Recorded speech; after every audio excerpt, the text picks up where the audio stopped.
ሰላም ጤና ይስጥልን። እንኳን ወደ ጊዜ ቲዩብ በደህና መጣችሁ። ዛሬ እጅግ በጣም አስፈላጊ አንድ ጥያቄ ልጠይቃችሁ እስቲ። በየቀኑ ስልካችሁ ላይ ስንት ሰዓታትን ታጠፋላችሁ? 2 ሰዓት፣ 5 ሰዓት ወይስ ከዛም የበለጠ? ያን የምታሳልፉትን ጊዜ ወደ ገንዘብ ወይም ወደ እውቀት ብንቀይረውስ? ብዙ ሰዎች ዩቲዩብ ለምን እጀምራለሁ፣ ዩቲዩብ ብጀምር ምን እሰራለሁ፣ እንዲሁም ደግሞ ዩቲዩብ በኢትዮጵያ ውስጥ ይከፍላሉ የሚል ጥያቄዎችን ያነሳሉ። በዛሬው እነዚህን ጥያቄዎች እንመለከታለን። እስከ ፕሮግራማችን ፍጻሜ ድረስ አብራችሁ ቆዩ። በያዛችሁ ስልክ ብቻ እንዴት ውጤታማ መሆን እንደምንችል እንመለከታለን ማለት ነው።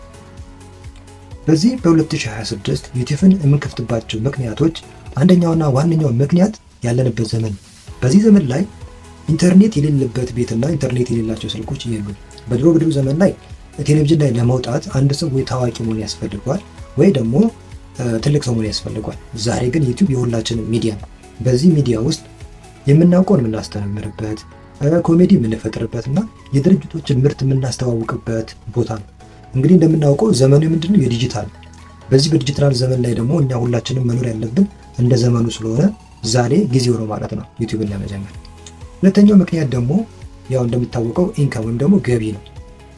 አንድ ሰው ተጨማሪ ስራ ወይም ደግሞ ተጨማሪ ገንዘብ ማግኘት ከፈለገ ምንድነው ዩቲዩብ ትልቁ የአማራጭ ቦታ ነው። በዩቲዩብ እንግዲህ በተለያዩ አማራጭ መንገዶች ገቢ ሊያገኝ ይችላል። አንደኛው በአድሰንስ ነው፣ ሁለተኛው በስፖንሰርሺፕ ነው፣ ሶስተኛው ደግሞ በአፍሌት ማርኬቲንግ ነው። አድሰንስ ስንል አንድ በምንሰራው ቪዲዮ ላይ የሚተላለፉ ማስታወቂያዎች አሉ።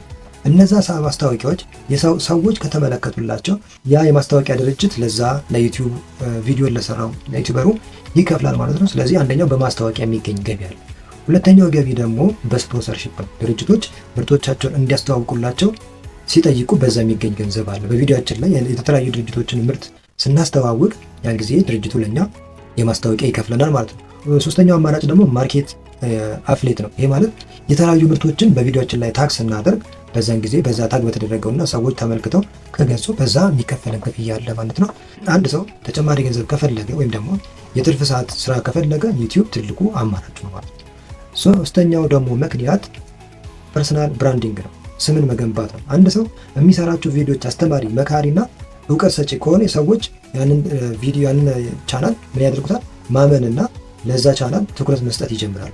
ይሄ ደግሞ ለወደፊት ስራችን እጅግ በጣም አስፈላጊ ነው። ድርጅቶች ያለንን የተመልካች መጠንና በተመልካቹ ውስጥ ደግሞ ያለንን አመኔታ ተመልክተው ነው ወደኛ የሚመጡት እንድናስተዋውቅላቸው። ስለዚህ ይሄ ደግሞ ለስራችን ለኛ ምንድነው ትልቅ የገቢ ምንጭ ይሆናል ወደፊት ላይ ማለት ነው። ስለዚህ ሶስተኛው ምክንያት ያ ፐርሰናል ብራንዲንግ ነው ማለት ነው። ሰዎች ምን አይነት ምክንያቶችን ያመጣሉ? እኔ ያለኝ ስልክ ብቻ ነው፣ ዩቲዩብ ለመክፈት ደግሞ ወይ ደግሞ ካሜራ ያስፈልጋል ወይ ላፕቶፕ ያስፈልገኛል በሚል ሰበብ ዩቲዩብን ሳይከፍቱ ይቀራሉ። ይሄ በፍጹም ምክንያት ሊሆን አይችልም። እንደ እውነቱ ስነግራችሁ እኔ እንኳን እየቀረጽኩ ያለሁት ባለችኝ አንድ ስልክ ብቻ ነው። ስለዚህ የሰው ልጅ ባለው ትንሽ ነገር ነው መጀመሪያ ያለበት። ከዛም በኋላ ቀስ በቀስ መሟላት ያለባቸውን ነገሮች ማሟላት ይቻላል ማለት ነው። ስለዚህ ዘመኑ ድሮ ዘመን ላይ ፕሮፌሽናል ከሚባል ካሜራ የዛሬ ስልኮች በጣም ከፍተኛ ጥራት አላቸው። ስለዚህ ያለችንን ስልክ ብቻ ተጠቅመን ቪዲዮን ጥራት አድርገን በመቅረጽና በመልቀቅ ውጤታማ ዩቲዩበር መሆን ይቻላል ማለት ነው። ለማጠቃለል ያህል ዩቲዩብን መጀመር ማለት አዲስ ዓለም መክፈት ማለት ነው።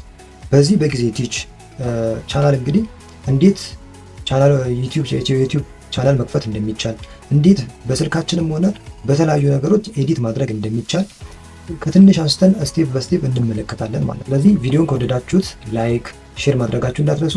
እንዲሁም ደግሞ አዲስ ከሆናችሁ ሰብስክራይብ አድርጉ። በቀጣይ ደግሞ የምንለቃቸው ቪዲዮ ቶሎ እንዲደርሷችሁ የደወል ምልክቷን ተጫኙ። በቀጣይ እስከምንገናኝ ቸር ቆዩልን።